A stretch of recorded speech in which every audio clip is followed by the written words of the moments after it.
Hey everybody, welcome to Obscurities in Miniature. It is a Friday when this video is getting posted, just like every other Friday for the last I don't know how many Fridays, but it is time to bring to you once again an Obscurity in Literature. And if we're going to be talking about Yuichi Yokoyama, I think we're getting pretty stinking obscure. But this is, to me, one of my favorite books by the author. This is Plaza. And I'll be the first to admit that Yokoyama's style is a bit of an acquired taste. And you'll see why soon enough. But this book is something else. It's one of the few times I've had any kind of like comic-related stuff actually spark discussions with people when they take a look at it. And I kind of like that. And I'm sure the author would appreciate that because it gets people engaged. And having read the afterword and little blurb that the author has in here about his whole creation process and what was going into his mind when he put this thing together, it's kind of cool that, you know, people actually had that talk with me and it was unprompted. It's not like my usual nagging about, look at this book, look at this book. No, that was kind of cool. So anyway, Plaza, as you can see already on the background, there's all kinds of stuff happening, and that is the ultimate way to explain this book. 225 pages of stuff happening. That is the best description that I can give of this book, because it's one of those things, and even the author mentions this, is once it gets started, it keeps going, and that's kind of the coolness of it. So upon opening it, you are immediately greeted with just a cacophony of noise. And if you can't read Japanese, there's just massive onomatopoeia. And, you know, this is basically like the bam, pow, you know, kablam type stuff that we used to put into American comics back in, you know, the 40s, 50s, 60s. The Batman Famous show was famous for, you know, throwing up on the screen. But it's like such an integral part of this work. And there are translated, as I smash the camera there are translations of everything in case you really want to read it. And you get a better idea of what's going on underneath all of this sound. And after having really spent some time with this, I feel like the sound is such an integral part of this that I don't know if I'd be able to really look at it without it. So you can see these guys kind of rolling things out here. There's some zoom ups, close ups. Things are happening. They're rolling out this carpet. We've got the big P for the title as the next two pages continue just this assault of black and white line work. There are massive sound effects taking up the entire page. You're starting to see what's happening. We've got like this audience at the bottom of the page. We're continuing to roll things out until we eventually come to... Oh, we're at the next stage. So after rolling out one carpet, we roll out another thing. And that's kind of the interesting part of this book. Once we're done with the title page, they just keep doing things. And that's truly what this book, as I was saying, the best explanation of it is things are happening on every page.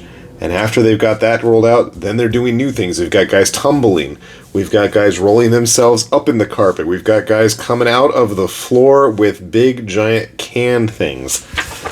I'm jumping pages now, and as you can see, new things are happening. And there's this sense of motion. You can just see the lines flying over the page. You can see all these all over the page.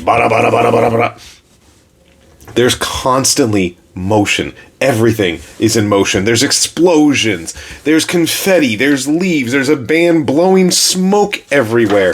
We're jumping ahead. Numbers are popping up. People are shooting out of cannons. I'm flipping massively through it. Now we've got like people spinning on giant poles. This is one of these books that I literally will just flip over and then all of a sudden there's like random words popping up. Danger. Friend. Guy's head's on fire as they get chased by giant snail shells that then pop open and have people come out the top while the floor is exploding. It's that kind of book. It's just things keep happening. And as you turn the pages, I mean, I actually did sit there going through page by page and I still couldn't tell you what the actual purpose is. And I'm going to argue that there is no true purpose other than they are continuing to move. Movement is the key here.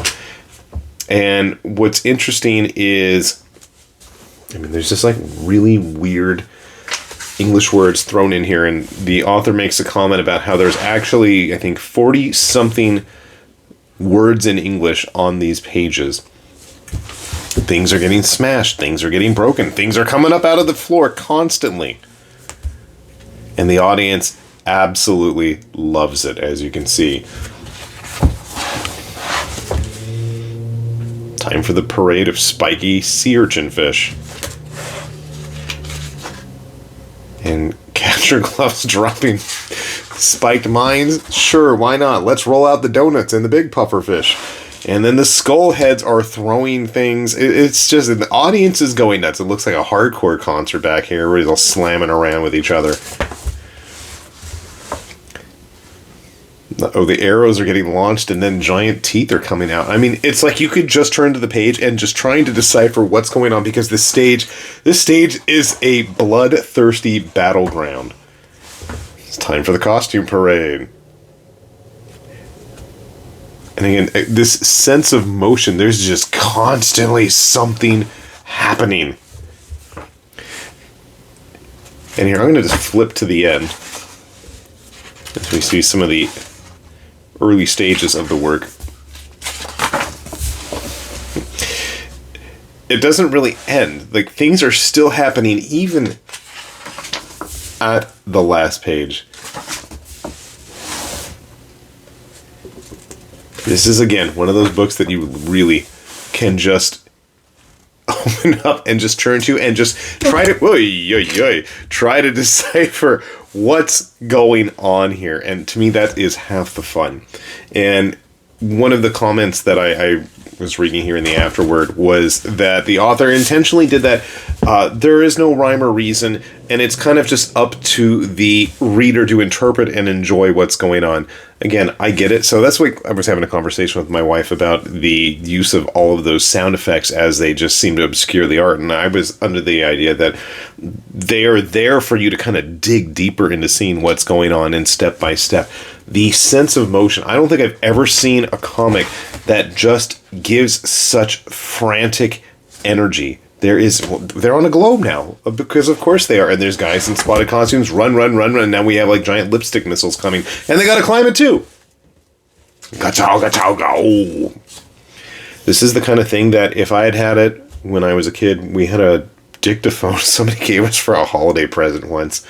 I mentioned this before, but my brother and I would sit there and record ourselves reading comics in ridiculous voices, but we would have to include all the sound effects as well. I mean, granted, that was the best part. So we'd find the most weird sound effects in a book to record.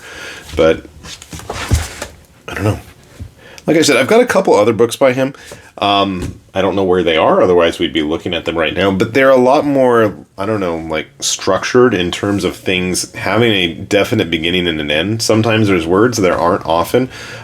The art is not just plastered with all those sound effects as much as they are in this book, but to me that's not half the fun. This book, like those books, you can, like, I think one is called The Garden or something. I know I've got that one. I feel like I have another one, I can't think of the name. But, I forgot, I lost my train of thought there. I'm just looking at all the just craziness happening on screen here. And to me, that's just half the fun. There's always something, and this is like a book that every time I pick it up, it's just, let's turn to a new page. And sure, I've been through it a few times now, just to get the pacing of it, but it's just such an absolute joy trying to just figure out this frantic energy.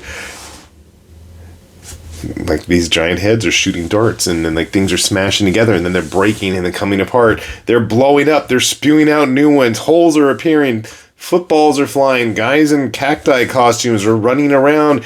We've got guys in the skulls now, we saw earlier at one point.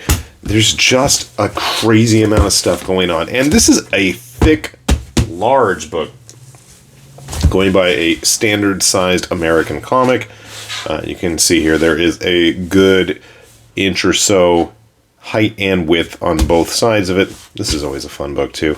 Second one's much better than the first, but this was made a long time ago. Anyway, that's an obscurity we can save for another day.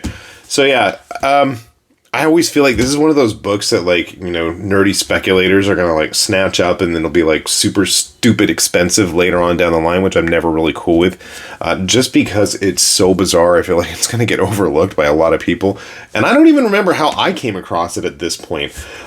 This was put out by Living the Line, though. Those are the guys that did, like, that Moonray book that came out recently, and they've got some other stuff coming down the line. So if you want to follow Living the Line, as always, we put links to all of the publishers of this stuff. Or if I can find a link on Amazon, if it's out of print, we usually try to put those as well. But like I said, definitely a very interesting visual book. There is absolutely no denying that. And this is, like I said, one of those things that is just fun to sit down, flip to a random page, and really try to figure out what's going on. Which reminds me of, what's that big book I've got with all the weird drawings in the made-up language, which absolutely just disappeared from my mind. Kind of similar idea, just turning to a new page and finding something new to discover. I think this is the kind of book that you can keep coming back to in that style. So, with that said, this has been High Lord Tamberlane with Obscurities and Miniatures, saying thanks for watching, and we will see you back here soon. Bye-bye.